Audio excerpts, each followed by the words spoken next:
Hello, welcome to the show. Thank you so much for joining me. I am so glad to be here with you guys tonight. I know that I said this before last time, that I was saying that my last live show was going to be right before I left on vacation at the beginning of May. And then here I am again live streaming. And it's because I just do better with live streaming. I actually will come and talk and get things and, do shows. Otherwise, I think I just lay around and act like it's vacation all the time. So here I am. Thank you so much for joining me tonight. Do have a great show for you. We are going to be talking quite a bit tonight about the Israeli-Palestinian conflict tonight. I was hoping to get away from it tonight, but we just can't. There's just too much news on it. So tonight we're going to be focusing a lot on that, talking about, one, the meeting that Tony Blinken, our Secretary of State, just had with Netanyahu and the things that were said during that meeting. Trending over the weekend was Jews for Palestine. So we're going to be talking about what was trending and what the conversation is within the Jewish community here in America. And also, Abby Martin won her case against the state of Georgia. They were trying to ban people from participating in the BDS movement. And Abby Martin and CARE, which is I guess they're kind of like a pro-Muslim maybe lobby group. They ended up suing and taking that claim to court and winning. And so the judges ruled that that was actually against the First Amendment right, which it absolutely is, to ban people from participating in a protest of some kind. I'm not a big fan of BDS, and I'll explain that to you tonight why I'm not. But I am a fan of exercising your right to protest. And I believe that it is absolutely your right to participate in any kind of boycott or protest or divest or any of those things that you feel like you need to do in order to stand your ground. So I am happy about this ruling. So we will talk about that tonight as well. So if you would like to send me a message and get a hold of me, you can do that by go to my email account, kim@kimiverson.com. You can email me anything that you're thinking about, any of your thoughts, your comments, your questions. I really enjoy getting all of those. And now I've started doing sort of a blog or a vlog style show, really casual. I'm in my casual clothes, just kind of doing whatever it is in life and doing a vlog style show based on those emails, comments, and other random things that are going on in the news and kind of things happening in my life and whatnot. And that is happening in my locals community. So you can become a member of my locals community, and there you will get that extra show, that extra vlog style show. And really each show at this point has been about an hour long. It's a lot of content, a lot of information, and valuable to a lot of people. So if you want to go and join my locals community, that link is down below. And that is where I also read off some of the comments that you make with the videos and emails and whatnot. So join my locals community. I love to see you there. You can also participate by sending in your own links and information and posting your own videos in the locals community. And I do watch and read and look at everything that is posted there. So please join me. And that is how you can best support this show as well. A lot of people ask, how can I support your show? How can I keep it going? Join my locals community. That is the best way to do it. All right. Over the weekend, Jews for Palestine was trending on Twitter. So hashtag Jews for Palestine. And honestly, it was very, very heartwarming. I think a lot of people misinterpret and they think that all Jews are Zionists. Now, I have defined Zionism in my previous videos, but a quick definition of Zionism is just believing that there should be a national home for Jews and Jews only. So a country or a community, obviously in this case, it's a country, it's the state of Israel. And it's the belief that that state should exist. It doesn't have anything, it doesn't define the borders. It doesn't define the level of whether or not people should be expelled. There's kind of different levels of Zionism, but ultimately it boils down to the idea that there should be a home for Jews and only Jews, meaning other people cannot be there, or other people need to be expelled if they are there, or other people can be there, but they're not going to share the same rights as Jews in a homeland for the Jews. That is what a Zionist is. So, and there's different degrees of it. And so a lot of people believe that if you're Jewish, you must be a Zionist, and that is not the case. And a lot of people believe if you're Jewish, you must support the state of Israel, and that is not the case. And we were seeing some rising hate crimes against Jews in this time right now where a lot of people are paying attention to the conflict between the Israelis and the Palestinians. And those hate crimes are atrocious and wrong and absolutely need to be condemned. No one should live in fear because of their religion or their identity, period, point blank. So to combat that, I believe that there was this trending kind of thread on Twitter over the weekend where Jews were coming out and saying, I am not a Zionist, and I, in fact, support the Palestinians and believe that they have a right to exist as well, and that they have a right to live in the region, and that Zionism, the idea of a Jewish nation, is in and of itself, many of them believe, racist. So let me just go ahead and kind of show you some of the postings on Twitter, and then talk about how Google actually had some Jewish employees come out asking Google to support the Palestinians. And there was a great piece written in Rolling Stone by a Jewish woman who talked about how she was raised to believe, Israel was this kind of infallible, wonderful nation. And now she's seeing that that's not exactly the case. So we're going to go over all of that right now. So here is, starting off, Jews for Palestine trending on Twitter. This one is this woman here. She's a 90-year-old Jew. She says Zionism is genocide. She says, I can't be a Zionist. No way. It is such an injustice, such cruelty, such distortion. The Holocaust was real. Anti-Semitism is real, but it then doesn't give Jews the right to be the oppressor. It breaks my heart. Jews for Palestine is the trending hashtag. Let me see if you guys can hear this. I'm going to turn up the volume, see if you guys can hear it. I can't be a Zionist. No way. Such an injustice, such a cruelty, such distortion. I mean, the Holocaust was real, and anti-Semitism is real. It doesn't give Jews the right to then be the oppressor. It breaks my heart. I can't be a Zionist. Yeah, and I have to say that when I went and visited the West Bank, that was the big takeaway that I had, was this. It was obvious that the oppressed had become the oppressor, that the Jews who had suffered great atrocities under the Nazi regime had taken some of those very tactics, actually, and begun to use them, like what they had learned from those treacherous times, on another group of people. And that was very much my takeaway when I left. It was, I felt very fair and balanced as I was there, questioning everything. I would hear a lot of Palestinians making a lot of claims, and I questioned everything they said. I was very skeptical of what they'd said. But in the end, when I came back, there was no way to erase the level of oppression I had witnessed. There was no way to discount it or to make it seem like it was just two sides of a story. It wasn't two sides of a story. There was absolutely one group being horrifically oppressed compared to another group that wasn't really being really oppressed at all. Quite frankly, yes, do the Jews in Israel live with fear of rockets coming in and having to hear the alarms and having to go hide in their bomb shelters? Yes, that is a real fear for them, but it is absolutely not the same as the way the Palestinians are being forced to live in the West Bank and in Gaza. Not even remotely close to the same. The level of oppression is horrific and massive. So here's another one here. This was some more Jews for Palestine. This one showing here. Here's a group right here.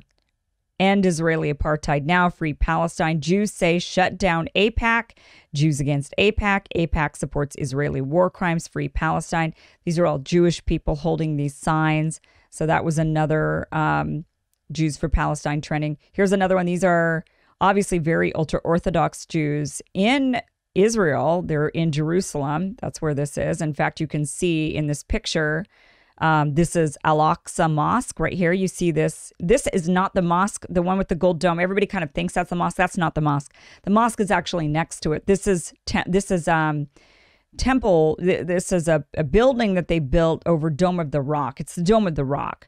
So in that building, when you go in, it's very beautiful. It looks like a mosque. If you don't know about Islam, you'd think it's a mosque.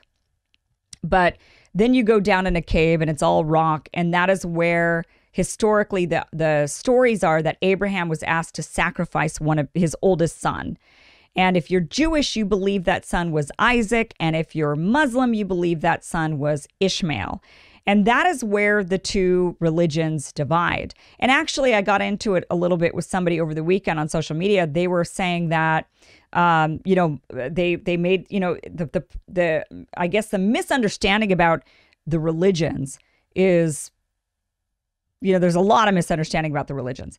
So what a lot of people in America believe is that this is Jewish homeland, that this is religiously for Jews, and that no other religions, especially Muslims, have any religious claim to the land. Like he was saying that Muslims don't care about this land. It's not important to them.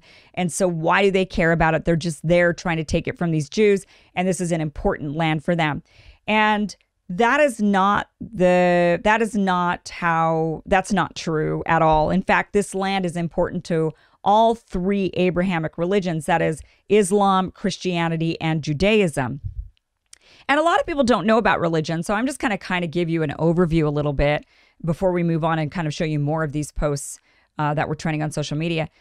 But all three Abrahamic religions stem from, there was God created the earth, so about, if you're Christian, about the first books of the Bible where Genesis, God creates everything, right? And then it gets to Abraham, and Abraham is the father of all three Abrahamic religions. So Abraham had several children, and Abraham had Isaac and Ishmael and some others. But Isaac and Ishmael are the two important ones that you need to know about. Ishmael was according to Muslims, his firstborn child, but he was his firstborn child not to his wife, but I believe to a concubine. And Isaac was his firstborn child to a wife. So this is where the dispute and where the two religions separate. And then obviously there's a second separation when it comes to Christianity. But Muslims believe that when God commanded of Abraham that he needed to sacrifice his oldest son at the Dome of the Rock, where that gold, where I showed you the gold dome is, that Abraham took Ishmael, who was actually his firstborn son, to the concubine, to the Dome of the Rock, and that is the son he was going to kill until God came down and said, never mind, I was just testing you. I was just seeing if you'd actually kill your own kid. Jews believe, however, that firstborn child was actually Isaac, because Isaac was his firstborn legitimate son to a wife. And so they believe that the son was Isaac, who was actually threatened death. And Jews are they believe a direct descendant of Isaac, and Muslims believe they are the direct descendant of Ishmael. So it's almost like there's a grandpa, and then there's the two dads, the two brothers, and the two brothers are in a feud with one another because one believes one thing and the other believes another. And then they have children, and those children obviously believe what their father told them. So the Jewish kids would believe, and they're the descendants of Isaac, who then had Jacob, whose name ended up becoming Israel, and that's where that name comes from. So Jacob, so Isaac taught Jacob, saying, I was the one that they were going to sacrifice, and I'm and so obviously Jacob believed that, and Jacob kept teaching that to his kids, and then kids after kids after kids after kids. Ishmael, on the other hand, said the other story and said, no, he's wrong. That's not the story. The family story is this. I was the one who was going to be sacrificed, and this is how it all goes. So you have these cousins, literal cousins, by blood, actual cousins, who stem from one patriarch, and then they just split because they believed in two different stories about the family. Christians come into play along that line with Jews.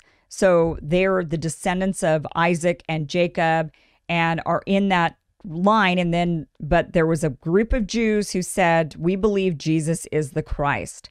And that is where Christianity comes from. Okay. But all three religions, Jerusalem, the Holy Land, that whole region is incredibly important to all three religions. In fact, Jesus, so even though Christians come from the same lineage as Jews, they come from that Isaac line, Jews totally reject Jesus, right? They think Jesus was a false prophet and extremely dangerous. And we all know the story that they were the ones who ended up getting him crucified, right? So Jews don't believe Christ is really all that important. Muslims, however, do believe Jesus was very important. They don't believe he was the Christ, but they do believe he was their third most valuable prophet. So Muslims actually they even dedicate quite a bit of their religion to the Mother Mary and to Jesus. They just don't believe Jesus was the Christ. That's their difference there. So you see, all three religions have quite a bit of crossover. All three religions, their Holy Land is extremely important to them. That area in Jerusalem where that gold domed building is incredibly important to both Jews and Muslims. It's important to Christians too, but Christians don't seem to care as much about places. So luckily, right, because last thing we need is another religious group going in there and fighting. So Christians luckily kind of say, we don't really, Christians do fight a lot about the Church of the Holy Sepulchre. That is where Jesus was, the site where Jesus was crucified, and there's now a church there. And that area, that geographic location had been fought over by many Christian churches, Greek Orthodox, Syrian Orthodox, Russian Orthodox, all these various different, and Catholics and all these different groups fought over that area to the point where the Muslim king, who also valued that area because Muslims value Jesus, unlike Jews actually don't, but Muslims do value Jesus. They were saying, hey, listen, you guys are fighting way too much over that land. Maybe somebody else should manage it for you because you guys are crazy and you're going to kill each other. So Muslims actually took over that land, and they literally hold the actual keys to the church. Literally, to this day, a Muslim family, through generation after generation over hundreds of years, have passed down these keys to the Church of the Holy Sepulchre all the way to this day. And some, Muslim guy has the keys. It's now obviously over hundreds of years. There's a lot of people in this family, right? There's like hundreds of people in the family, and they manage that church for the Christians because to them, it's also a holy site. It's very important, but Jesus is not the Christ to them. So it's important to understand that this geographical area that we're talking about, Jerusalem, the Holy Land, is holy not just for Jews, but to Muslims as well. And not only Muslims, but Christians as well. This is why so many Christians like to go visit the Holy Land. They want to see Bethlehem. They want to see the Church of the Holy Sepulchre. They want to see the Dead Sea. They want to see all of these places where they've read about in the Bible, and it's all there. And Muslims want that same thing, and so do the Jews. All three religions stem from that exact area. All three religions, the area is extremely important to them. Okay? So it's important to understand how those religions separated and where they kind of diverge in order to understand. Now, in the Bible, and what many strict, like the Jews I showed you, the real Orthodox, ultra-Orthodox Jews, and some Christians and ultra-Orthodox Jews, and the Muslims will tell you that God, in the interpretations of the Bible, the Torah, and the Quran, they believe that God promised the Holy Land to the descendants of Abraham. So that's everybody. That's Christians, that's Muslims, that's Jews. That's all of us, right? So by blood, most Christians and Muslims have converted in. Jews don't really let you convert into Judaism. They don't really do that. So most Jews are actually descendants of the region, but not all Christians or Muslims are, because they've expanded, become really large, because they actually believed in converting and baptizing and converting people, and Jews don't really do that so much. So, however, the Muslims living there and the Christians, and there's many of them, many Christians and many Muslims who live in that region are the descendants of these very ancient people like Abraham, if you believe in the books. So Christians, Muslims, and Jews, many of them, believe that the Holy Land was promised to Abraham and the descendants of Abraham. Jews, however, and this is where Zionism comes in, they believe, through time, they said, no. God actually clarified, and he didn't say it was just for the descendants of Abraham, which is everybody that's in the Abrahamic religion, everybody in the Middle East, essentially. He didn't say that. What he said was, it would be for the descendants of Jacob. Now, Jacob is the son of Isaac. So that's where the Jews came from, and pretty much only Jews and Christians. So, but Christians converted to Christianity. So they're Jews who converted. So they're maybe like, they believe they're cut out of the deal. So they believe that the Holy Land is only for them because they're the only ones who are the descendants of Isaac and Jacob. Whereas many Christian pastors and obviously those who read the Torah and actually some really Orthodox, ultra-Orthodox Jews will say that's not accurate. It was all the descendants of Abraham. So this is where a lot of the dispute comes in. I think it's just important to kind of know about. Kind of give you a dose of the religion. All three religions are 95% the same. So I know people are really afraid of Islam. There's a lot of that Islamophobia here in the United States. It's really, really, really close to Christianity. Really, really, really close. They value a lot of the same figures and the same people. So super similar. All right, let me just show you more of this. This is Jews for Palestine.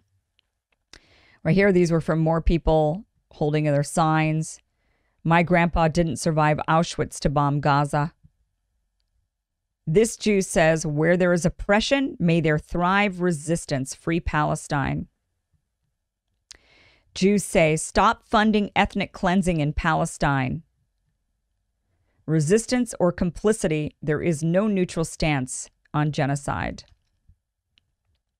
I noticed that, was it Mark Ruffalo? He apologized on Twitter also this weekend saying, I'm sorry for saying that what's happening over there is genocide.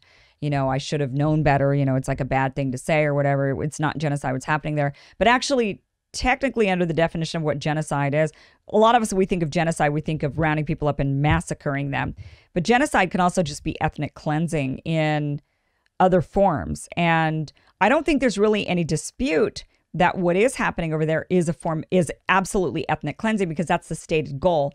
The goal of Israel is to be a nation for the Jews, which means if you're not Jewish, you got to get out. That's ethnic cleansing just by stated principle, right? By like you've made the mission statement. So, and that is what's happening. They're trying to push all the Arabs out of the area. So I don't know what else you would call that. Right. So here's another, this is an ultra-Orthodox Jew. And he's wearing this Palestine, sash on, and here's what he says. Hopefully you guys can hear it. Our mission is to explain to so many people, the Muslim people here, and to the world at large, that not all Jews support the state of Israel. There's a great difference between Judaism and Zionism. Judaism is a religion. The Jewish people practicing this religion only, versus Zionism, the state of Israel, which is a purely political movement. We are handing out this new pamphlet, which is talking about the recent President Trump's recognition of Jerusalem as the capital of the state of Israel. And we say that according to Jewish religion, this is unacceptable. It's not just the question of Jerusalem, it's the question of entire Palestine. This entire occupation is unacceptable according to Judaism. And we have masses of Jewish people worldwide who totally oppose all what the state of Israel stands for. Wow. So there you go. So he says, look, it is, just to be very clear, Judaism and Zionism are two totally separate things, and that is very true. Zionism is not actually a part of the religion of Judaism. It is something that has been adopted. It's an idea that's been adopted, but it's not actually a part of the religion. And there is, like I mentioned, that part of the religion where they believe that, well, God promised that we would have this land because it belongs to us. We're the descendants of Jacob. Yes, but in Judaism, it doesn't say that they would go and take the land. It says that when God comes back, God would usher in a peaceful time. This would be the second coming to Christians, that God would usher in this peaceful time and that Jews would be restored to the Holy Land. That is very different than coming in and radically taking it, right? And this is also where Christians come into play. So Christians are the ones who really believe that in order for Christ to come again, the second coming, Jews need to return to Palestine, and they called it Palestine, by the way. A lot of Jews now will say, or a lot of Zionist Israelis will say, there's no such thing as Palestine. You'll hear this over and over. There's no such thing. There's no such place. It doesn't exist. There's no such people. But actually, prior to that propaganda, all the Zionists called it Palestine. The earliest Zionist settlers that were trying to create the state of Israel called it Palestine. They were saying that, and they don't call it Palestine because that's the place where these Palestinians live.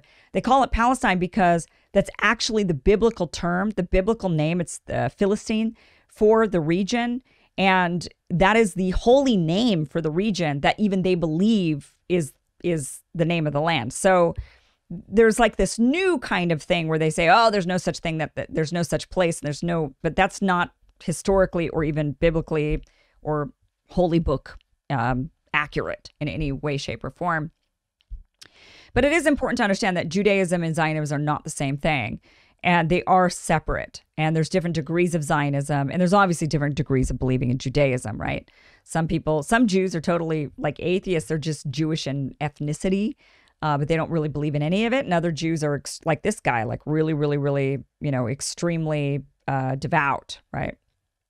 I actually lived with pretty Orthodox Jews at one point. I lived in for 3 months, I lived in a synagogue complex with some, with a guy that looked like this, with a guy that looked very traditional, with the hat and the beard and all that. And yeah, and we had great conversations. I learned a lot. It was a nice place to live, and I learned a lot. I think that actually the synagogue was modern Orthodox, but there were some still ultra Orthodox that were there. And I don't know how they allowed me to live with them, but they did.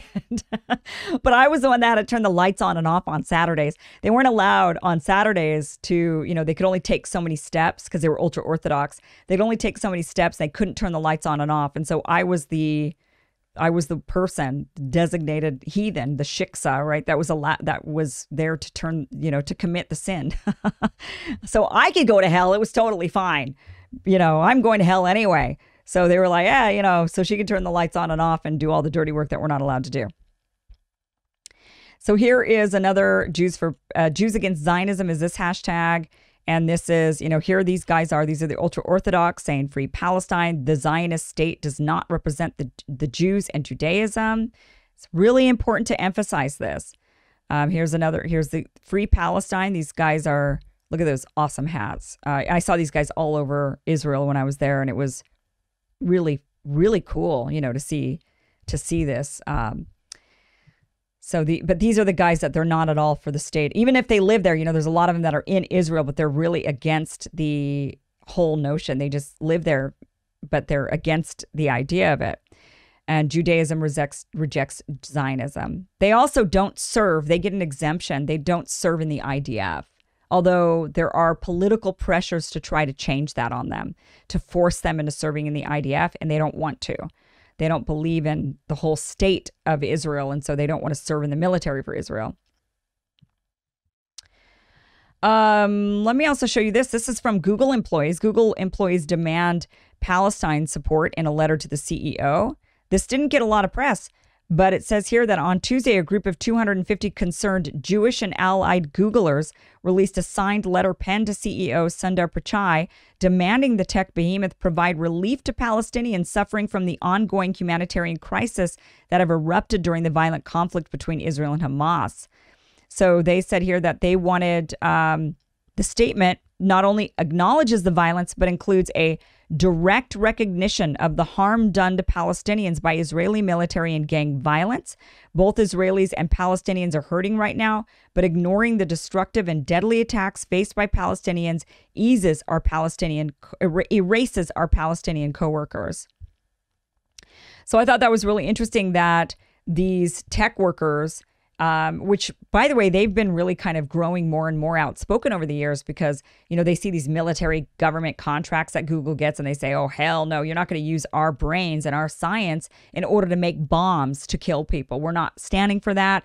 And here they are once again speaking up saying, we're not standing for this. You need to say something and do something and put some pressure on because we're not okay with what is happening over there. Here's another op-ed. This one is from Rolling Stone. This is a great read. I recommend you read it if you have some time here. It's called Young American Jews Have Reached a Tipping Point with Israel. Many American Jews are finding it difficult to square Israel's actions in Palestine with their progressive domestic policies. So this one is interesting because, for the longest time, you never questioned the state of Israel, ever.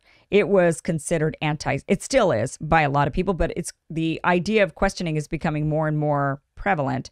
But before there was no question. You sided with Israel and that was the end of it.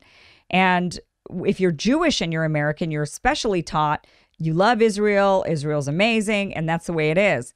And so this woman writes this article in Rolling Stone, and she says right here, I was raised to unequivocally support Israel. As a second-generation American Jew and granddaughter of a Holocaust survivor, I never questioned Israel's existence, actions, and connection to the United States.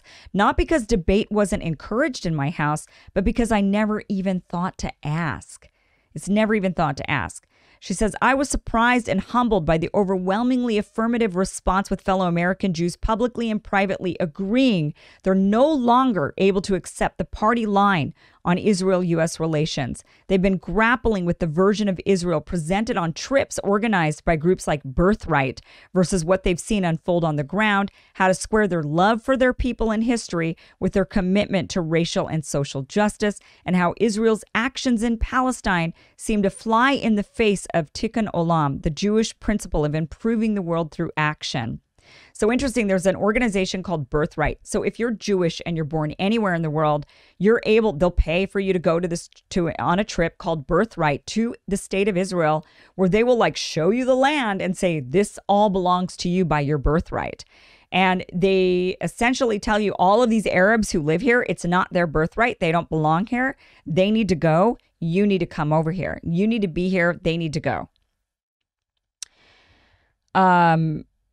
And there's other groups, by the way, so you could go on a Birthright trip. And then if you're Jewish, it's only if you're Jewish, you can go on a Birthright trip. And then if you're Jewish, you can also go on, or if you're anybody, you can also go on a trip called Break the Silence. And that gives you the other side. And I recommend anybody who does the Birthright trip to do the Break the Silence trip.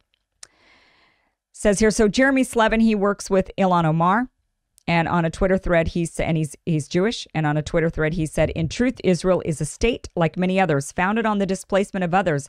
Its Jewish exclusivity is predicated on the exclusion of millions who continue to live on that land. Political exclusion based on religion, by definition, leads to hatred, repression, and eventually ethnic cleansing. Jews should know this more than anyone. And then this woman wrote, he described to me his ability to separate his Jewish American identity from Israel as a gradual process, bolstered by his work for Congresswoman Omar. Quote, seeing the demonization, threats, and hate speech she has faced for criticizing the occupation has clarified my commitment to decoupling blanket support for the Israeli government from my Judaism. And that is important. Judaism, Zionism, and Israel are separate. They are not the same. It says here, over the past 15 years, the anti-occupation Jewish left in America has been growing, with organizations like If Not Now and J Street leading the charge. But because the conflict has so often been boiled down to a binary, you either support Israel or you support its destruction, for many of us, it felt like a betrayal to even consider the other side. Even now, with strength in numbers, there is still a genuine fear of using words and phrases like apartheid and ethnic cleansing, even if they're applicable. There is an instinct to retreat. So it says here that there is, I'm not going to read this whole thing to you, but they're saying that there is a noticeable shift amongst the Jewish community in America, where the younger Jews are saying, I don't know, man. I don't know about all this. I'm not going to just believe it because you told me. I'm seeing with my own eyes. Now we have social media, we have news, we have the internet, we can see what's going on. And it's not sitting well with me that this is what we're doing to this group of people, that we are forcing them out of a land because we have a birthright to it. That is not okay. That's not sitting well with a lot of people. So that sentiment is shifting. That sentiment is shifting here in America.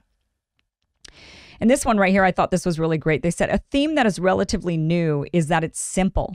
It's been described for decades as too complicated, but now people are realizing it's actually not that complicated. It's a moral issue. It's right or wrong. There's something positive about it, but I hope it doesn't end there. Stressing that American Jews need to go beyond tweets and Instagram memes to understand the intertwined systems of oppression at play. So, in the end, it says here, she finishes off this article by saying, the truth is that causing trauma to another group will never ease our own.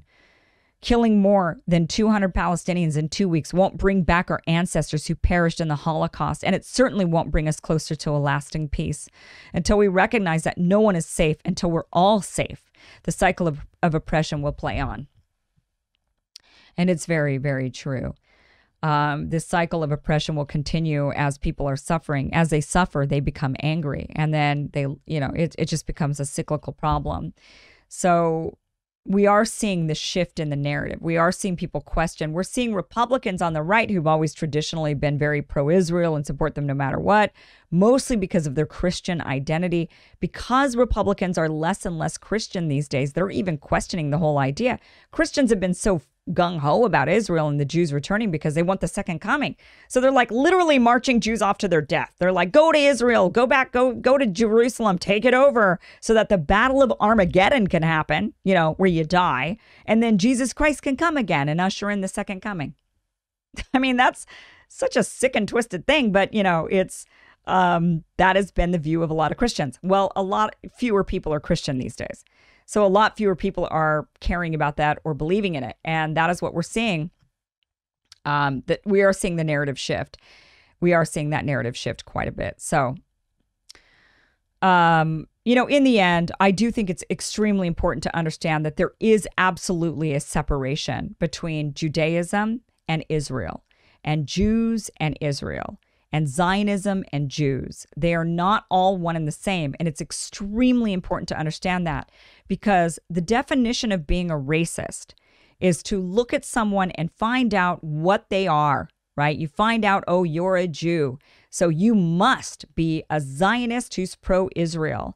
And then you discriminate them or harass them or do whatever it is negative against them based on that belief simply because of who they are. That is fundamentally at its core racist. And we need to be against racism, period. And that is absolutely exactly the definition of it. So it's heartwarming to see this trending online. It's heartwarming to see all of this come out. This is not a complicated situation. It is as far as like, how are they going to all live together when this is all over?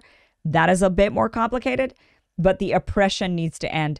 And you don't need to have a discussion really about one state, two state, any of those state solutions. You don't need that in order to end human suffering. You don't need that discussion or to come up with a solution for that in order to stop the oppression. You can stop the oppression today without coming to a conclusion, and then you can work on the solution. All right, guys, I'm going to take a quick 30-second break. When we come back, we are going to talk about Abby Martin winning her court case. She won her court case against the state of Georgia. They were trying to prevent people from participating in a boycott against Israel, the BDS movement. And the state of Georgia lost. And we're going to talk about that. That is coming up next.